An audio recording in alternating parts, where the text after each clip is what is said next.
को सप्रेम जय श्री राधे कृष्ण। भगवान श्री लक्ष्मी नारायण जी आप सभी का कल्याण करें। राधा वल्लभ लाल जी की कृपा आपके ऊपर बनी रहे। स्वागत है आपके अपने YouTube चैनल पर। आशा करता हूं आज का यह प्रयास, आज मैं आपके सामने एक बहुत ही अत्यंत महत्वपूर्ण विषय को लेकर प्रस्तुत हुआ हूं। आशा करता हूं कि आपको एक छोटा सा प्रयास आपकी बहुत सारी जिज्ञासाओं का समाधान करने में सक्षम होगा। यदि ऐसा हुआ तो मैं स्वयं को अनुग्रहित समझूंगा और मैं समझूंगा कि मेरा यह प्रयास बहुत सफल रहा। सज्जनों, वर्ष भर की जो एकादशियां होती हैं, समस्त वैष्णव स्मार्त लोग भगवान श्री कृष्ण जी के प्रेमी सभी बहुत ही समर्पित मन से, समर्पित भाव से एकादशी का व्रत संपन्न करते हैं। निर्जला एकादशी जो आने वाली है उसको लेकर बहुत सारे प्रश्न आए हैं कि क्या निर्जला एकादशी को आचमन करने से, पूजा से पहले आचमन करने से व्रत भंग तो नहीं होता? सीधा सीधा उत्तर है कि निर्जला एकादशी को आचमन करने से व्रत कभी भी भंग नहीं होता। यह कहां पाया गया है प्रमाण, कहां लिखा गया है? सज्जनों, सनातन धर्म के अंतर्गत पुराणों की बहुत बड़ी महिमा बताई गई है। जिस प्रकार संपूर्ण जगत को, दृश्यमान जगत को आलोकित करने के लिए, प्रकाशित करने के लिए भगवान साक्षात श्री नारायण ही सूर्य के रूप में प्रकट होकर के समस्त दृश्यमान जगत के अंधकार को दूर करते हैं, ठीक उसी प्रकार हमारे हृदयांधकार को दूर करने के लिए, अंतःकरण के, चित्त के अहंकार अंधकार को दूर करने के लिए, अज्ञान के अंधकार को दूर करने के लिए भगवान श्री हरि ही, भगवान श्री कृष्ण ही पुराणों के रूप में अवतरित हुए हैं। तथैव अंतः प्रकाशाय पुराण वयवो हरिः, पद्म पुराण का श्लोक है। उसी प्रकार सूर्य नारायण जिस प्रकार बाहर का अंधकार दूर करते हैं, पुराणों के रूप में इस भूमंडल पर अवतरित भगवान श्री हरि हमारे अंतःकरण के अज्ञान के अंधकार को दूर करते हैं। अस्तु, जो भगवत प्रेमी सज्जन हैं, जिनका केवल जीवन मात्र का यही संकल्प है कि मुझे ठाकुर जी को प्रसन्न करना है, यदि श्री राधा वल्लभ लाल जी को प्रसन्न करने का मन में संकल्प हो, तो सदैव ही पुराण रूप जो भगवान हैं उनका श्रवण करना चाहिए, दर्शन करना चाहिए, मनन करना चाहिए।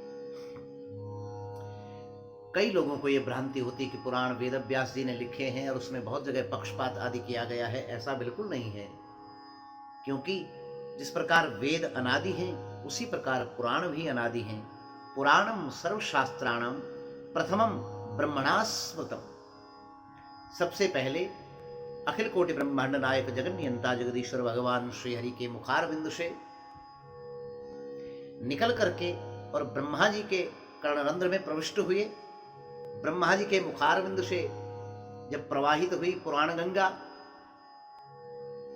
तो वेद व्यासादि, नारदादि, वेद व्यासादि क्रम यह है। नारद जी ब्रह्मा नारदाय, नारदो व्यासाय, व्यास शुकदेवाय, और आगे से आगे सूत आदि जो शिष्य थे परंपरा में, वहां से चला है। जिस प्रकार वेद अनादि हैं उसी प्रकार पुराण भी अनादि है। छांदोग्य उपनिषद में आप देख सकते हैं प्रमाण, इतिहास पुराणम पंचमम वेदानाम वेदम। यह जो पुराण इतिहास हैं इनको पंचम वेद भी कहा गया है। और 18 पुराणों में से आज हम जो चर्चा लेकर आए हैं वह पवित्र परम पावन पद्म पुराण से संबंधित है। पद्म पुराण में ही इसका उल्लेख है। पद्म पुराण एक ऐसा पुराण है जिसके बारे में क्या कहूं, लिखा गया है हृदयम पद्म संज्ञकम, यह साक्षात भगवान श्रीहरि का, राधा वल्लभ लाल जी का, मेरे ठाकुर जी का हृदय है। जिस प्रकार श्रीमद् भागवताख्योयम प्रत्यक्षम कृष्ण एव ही, श्रीमद् भागवत महापुराण जैसे ठाकुर जी का साक्षात स्वरूप है, यह पद्म पुराण उन ठाकुर जी का हृदय माना गया है।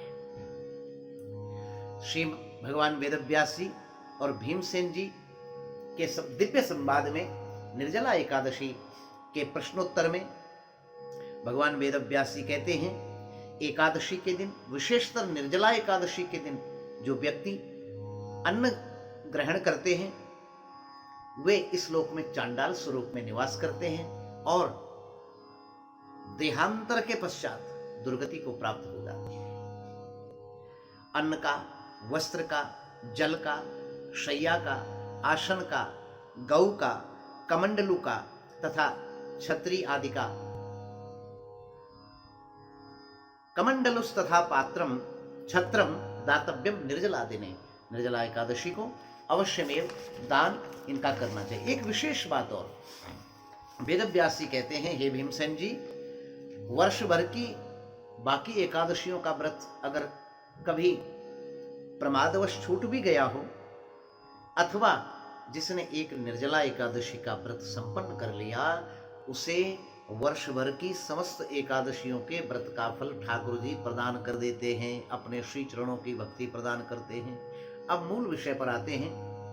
बहुत से लोगों का प्रश्न रहता है अथवा उनके मन में शंका रहती है कि क्या निर्जला एकादशी के दिन पूजा से पहले, सवेरे, दोपहर अथवा सायंकाल की पूजा से पहले जो हम आचमन करते हैं, आचमन, क्या उससे व्रत नष्ट होता है?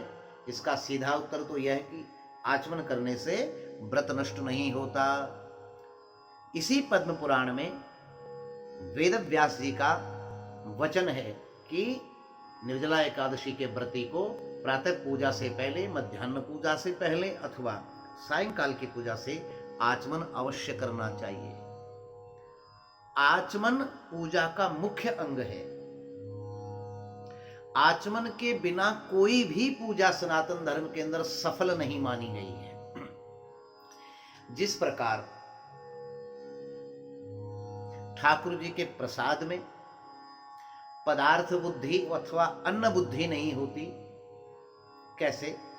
यदि हम कहीं मंदिर में जाते हैं, कथा में जाते हैं, कीर्तन में जाते हैं, वहां हमें हलवा का प्रसाद मिलता है, तो हम ये नहीं कहते कि हम हलवा खा रहे हैं। पदार्थ बुद्धि और अन्न बुद्धि को छोड़ करके हम आनंद पूर्वक कहते हैं ठाकुर जी का प्रसाद ग्रहण कर रहे हैं। जिस प्रकार कदली फल का, केले का अगर कहीं फल हमें प्रसाद में मिल जाए, हम ये तो नहीं कहते कि हम केला खा रहे हैं। पदार्थ और अन्न बुद्धि को छोड़कर हम कहते हैं हम ठाकुर जी के श्री चरणों का प्रसाद पा रहे हैं। ठीक उसी प्रकार आचमन भी अंतःकरण की शुद्धि के लिए, चित्त की शुद्धि के लिए ठाकुर जी के नाम से अभिमंत्रित जल है। उसमें सामान्य जल की बुद्धि नहीं की जा सकती, ऐसी शास्त्र की आज्ञा है। और भगवान नाम के उच्चारण पूर्वक उस आचमन के द्वारा ग्रहण किए जल का जो प्रभाव होता है, अंतःकरण के सूक्ष्माति सूक्ष्म विकारों को दूर करने में वह समर्थ रहता है। अतः निर्जला एकादशी के दिन भी पद्म पुराण के अनुसार, वेदव्यास जी के अनुसार और भगवान की ही आज्ञा, यह सब श्रुति स्मृति है। श्रुति स्मृतिर ममैव आज्ञा यस्तु उल्लंघ्य वर्तते आज्ञा छेदी ममद्वेषी मद भक्तोपि न वैष्णवः। भगवान कहते हैं शास्त्र की मर्यादा को छोड़कर जो मनमाना आचरण करता है, क्योंकि शास्त्र मेरी ही आज्ञा है, मेरी ही वाणी है, इसको छोड़कर जो मनमाना आचरण करता है वह वैष्णव कहलाने पर भी मेरा भक्त अथवा मेरा भक्त होने पर भी वैष्णव नहीं है। विशेष बात, निर्जला एकादशी के दिन पूजन से पहले अगर आचमन नहीं किया तो वह सारा पूजन निष्फल, किसी कार्य का नहीं, कोई फल परिणाम उसमें से मिलने वाला नहीं। और आचमन के अतिरिक्त अगर जल पी लिया तो व्रत निष्फल। एक अंत में मैं विशेष निवेदन करना चाहता हूं, सूक्ष्म भाव यही है कि निर्जला के दिन भी आचमन मात्र के लिए अथवा कुल्ला करने के लिए जल का प्रयोग किया जा सकता है। हाँ, घड़े भर के पानी नहीं पीना है, इस बात का भी ध्यान रहे। लेकिन आचमन अंतःकरण की शुद्धि करता है, चित्त शुद्धि करता है, भगवान नाम का उच्चारण उस जल के साथ मिश्रित होकर के, तो वह मन, बुद्धि, चित्त आदि को पवित्र करता है। इसलिए आचमन अवश्य करें। एक अंत में विशेष निवेदन मैं आपकी सेवा में करना चाहता हूं।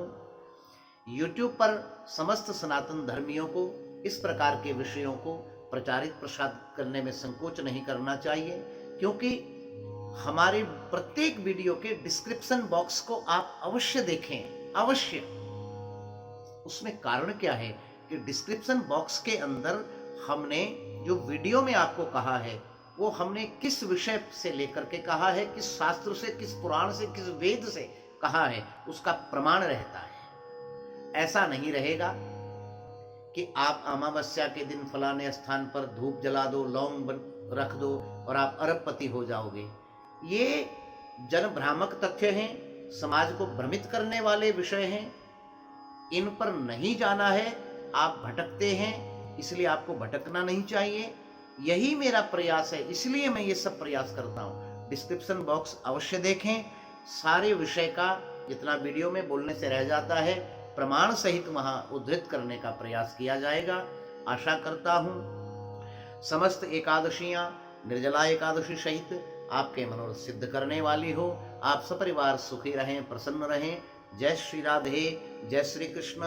कृपया सब्सक्राइब करना, लाइक करना, अपना सुझाव देना, शेयर करना न भूलें। धर्मो रक्षति रक्षितः, जो धर्म की रक्षा करते हैं, धर्म स्वयं उनकी रक्षा करता है। जय श्री राधे। बोलिए राधा वल्लभ लाल की जय।